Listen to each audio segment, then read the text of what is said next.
Ipinahayag ni Tingog Party List Representative Jude Asadre, miyembro ng House Committee on Justice, na ikinatutuwa niya ang naging desisyon ng Senado kaugnay sa pag-convene nito bilang impeachment court noong Lunes, Mayo 18 para sa paglilitis kay Vice Presidente Sara Duterte.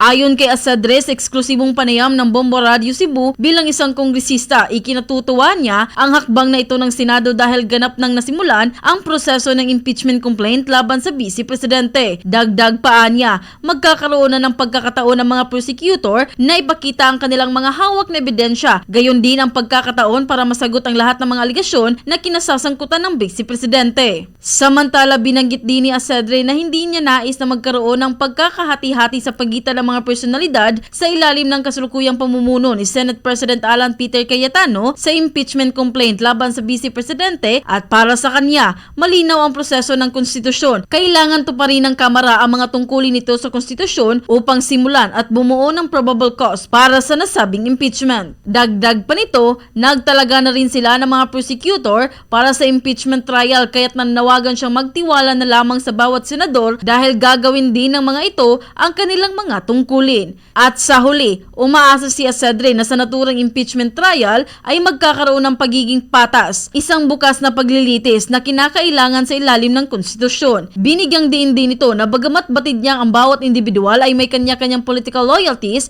at political persuasions, kung ang taong bayan ay mananatiling nakikialam, nakikilahok at makikibahagi sa bawat diskusyon, makakamit din ang hustisya sa huli. Is for it to be given the fair, open hearing that the Constitution requires. I know we will always have our political loyalties, our political persuasion, but if the people remain as involved, as engaged, and as participatory, for us to establish, and all of us must be there to not just observe, but be part of the proceeding.